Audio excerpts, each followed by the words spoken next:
اس فقط، تريبل اس اللي هي كونجرانسي بتوين تو تريانجلز بالاس يعني 3 سايدز زي بعض. دايما قلنا لما بيديني الشكل الرباعي دوت ويقسمه نصين بخط في النص كده، اعرف ان فيه هديه اداهالي. لما اجي اقسم الشكل ده كاني قسمته نصين كده، ادي النص اللي على اليسار وادي النص اللي على اليمين.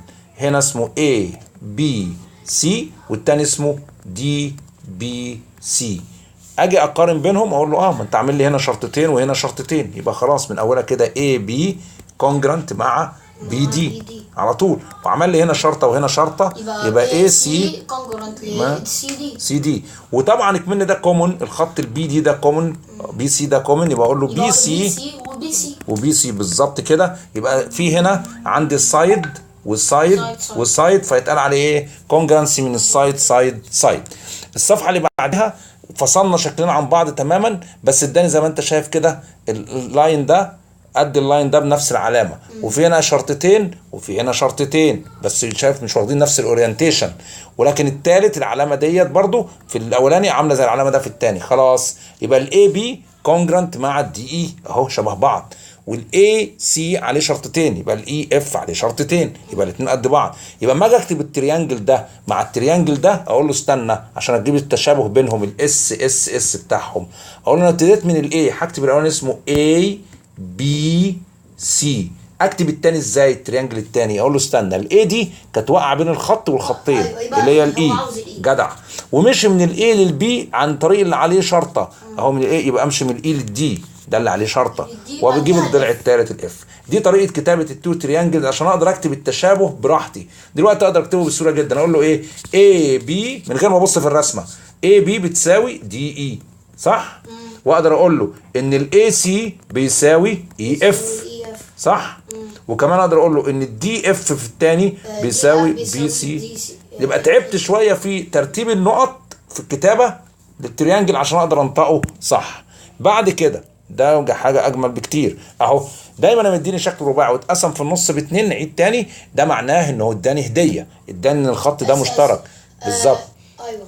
فالتريانجل الاولاني كتبته على اليمين ده التريانجل نمبر 1، والتريانجل الثاني كتبته على اليسار هنا. فاقول له في بينهم خط مشترك اكزاكتلي. ففي هنا في تريانجل نمبر 1 اهو اللي هو دوت، وفي تريانجل نمبر 2 هنعمله مثلا بالجرين، وده التريانجل نمبر 2.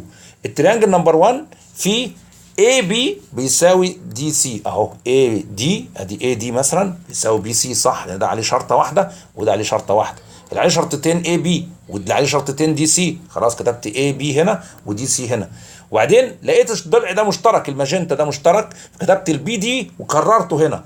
اقدر اكتبهم بقى بطريقه التريانجلز الكونجرانت. يس اقول له تريانجل اي بي دي، ده التريانجل اللي هو على اليسار ده ماله كونجرانت مع مين؟ الاي هنا، يبقى السي قصادها، يبقى اقول له سي. استنى انا رحت من الاي للبي، رحت من الاي للبي من ابو ايه؟ ابو شرطتين. رحت مشيت ازاي؟ اي بي اهو انا بكتبه هنا.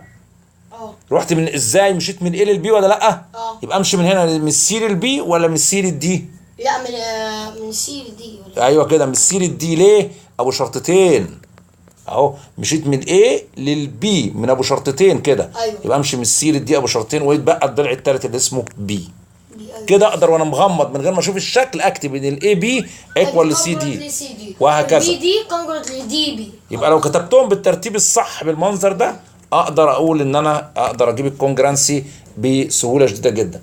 ده اخر شكل بقى خبالي معلومه مهمه جدا. هو ايه الجيفن عندي؟ الجيفن عندي في المعلومه ديت انه ما كانش مديني عفوا، اصلا دي كانت معلومه مديها لي ان الدي اي بيساوي اتش بي سي، والمعلومه الثانيه كان مديني ان الدي اف بيساوي الاف سي، ولكن اداني معلومه تحت كتب لي ايه؟ اف از ذا ميد بوينت اوف اي بي. قلت له استنى اي اف كونجرانت لاف بي، يعني اللاين الكبير ده اللي هرسمه بالاخضر دلوقتي ده مقسوم نصين.